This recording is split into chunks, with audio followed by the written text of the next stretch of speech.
पर फिर क्या था? दो इंडिविजुअल्स ने एक ही कमरे में बिना बात किए पूरी शाम और रात गुजार दी। और जब भी मियाँ बीवी के बीच में ऐसी सिचुएशन बनती है ना, फिर चाहे टीवी से कपिल शर्मा क्यों ना निकल कर आ जाए, मजाल है कोई रिएक्शन निकले।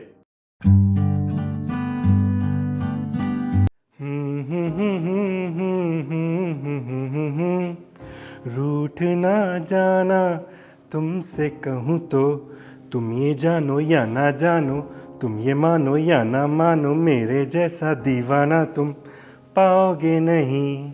मुझे काफ़ी समय तक ऐसा लगता था कि अगर किसी भी रिश्ते में कोई एक इंसान रूठ जाए तो इसका ये मतलब निकलता है कि जो रिश्ता अब तक उन दोनों के बीच में था वो ख़त्म हो चुका है।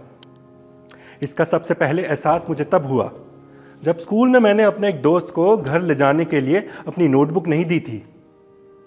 इसके बाद तो वो दोस्त ऐसा रूठा कि पूरा टर्म ख़त्म हो गया, लेकिन उसने मुझसे दोबारा फिर कभी बात नहीं की। याद है वो इशारे जो हम बचपन में किया करते थे, कट्टी। ये एक इशारा ही काफ़ी होता था दोस्ती को ख़त्म करने के लिए।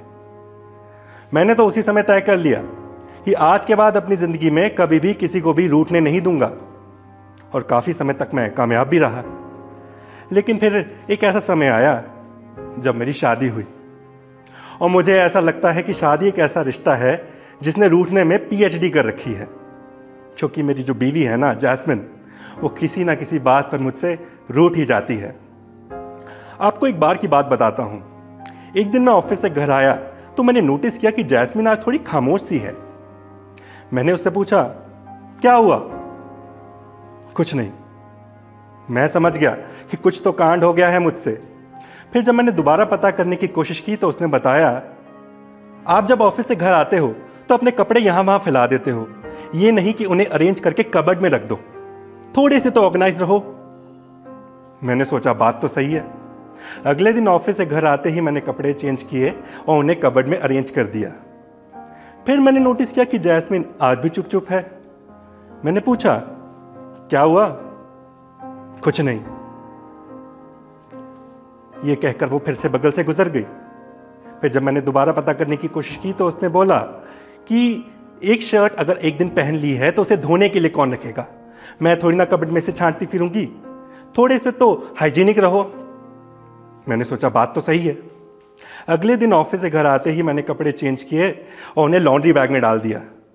मैं खुश था कि कम से कम आज तो जैस्मिन मुझसे नाराज नहीं होगी। फिर मैंने नोटिस किया कि जैस्मिन आज भी चुप चुप है। मैंने पूछा, क्या हुआ? इस बार तो वो बिना कुछ कहे बगल से गुजर गई। फिर जब मैंने दोबारा पता करने की कोशिश की तो उसने बोला, अगर एक शर्ट आपने लॉन्ड्री बैग में डाल दी है, वो भी वाइट शर्ट, तो दूसरी शर्ट को भी रंग लग जाएगा ना, तो थोड़े से तो लॉजिकल रहो। मैंने सोचा यार कुछ भी करूं, हर बार गलत हो जाता है। बस बहुत हो गया। उसे नहीं बात करनी तो मत करे, मैं ही थोड़ी ना हर रोज मनाता फिरूंगा।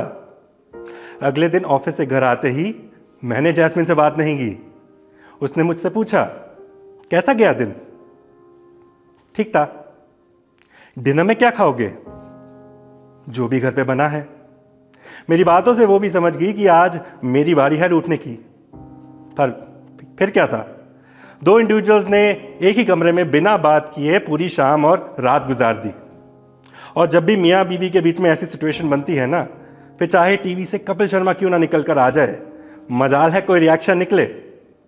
फिर मुझे ऑफिस से फ़ोन आया बॉस का कि कल ऑफिस सीनियर आ रहे हैं मुंबई से, तो ड्रेस कोड फॉलो किया जाए और प्रेफरेबल है कि हर कोई वाइट शर्ट पहन कर आए। और वाइट शर्ट तो मेरे पास एक ही थी जो मैंने कल ही लॉन्ड्री बैग में डाल दी थी। अब सोचा जैस्मिन से भी क्या ही सपोर्ट लूँ, तो उसी को निकाल के दोबारा पहन लूँगा। अगले दिन सुबह मैंने लॉन्ड्री बैग में चेक किया तो मुझे वो शर्ट नहीं मिली। मैंने सारे कबर्ड छान मारे, लेकिन वो शर्ट गायब थी। फिर मैंने दूसरे रूम में जाके देखा तो जैस्मिन सुबह सुबह उसी शर्ट को वॉश करने के बाद आयरन टेबल पे आयरन कर रही थी। फिर क्या था, हम दोनों ने एक दूसरे को देखा और फिर मुस्कुराने लगे। उस दिन मुझे इस बात का एहसास हुआ कि कोई भी रिश्ता सिर्फ दो इंसानों के बीच में नहीं होता, बल्कि उनकी बातें, उनके हैबिट्स, उनके जेस्चर्स के बीच में भी होता है। और रूठना वो कला है जिससे इन हैबिट्स में बदलाव लाने की कोशिश की जाती है। ये बात अलग है कि ये रूठने की कला आदमियों के मुकाबले औरतों में ज़्यादा दिख जाती है, लेकिन अगर यही कला किसी भी रिश्ते को आगे लेकर जाए तो इसमें कोई बुरी बात थोड़ी ना है। आफ्टर ऑल, हर टट्टी के इशारे के लिए अब्बी का इशारा भी तो बना हुआ है। इसलिए मैं अक्सर जैस्मिन से यही कहता रहता हूँ, रूठ भी जाना तुम जो कभी, तो साथ रहूँगा चाहे जो भी हो। तुम ये जानो या ना जानो, तुम ये मानो या ना मानो, मेरे जैसा दीवाना तुम पाओगे नहीं। याद करोगे मैं जो ना हूँ तो, रूठ भी जाना तुम जो कभी तो।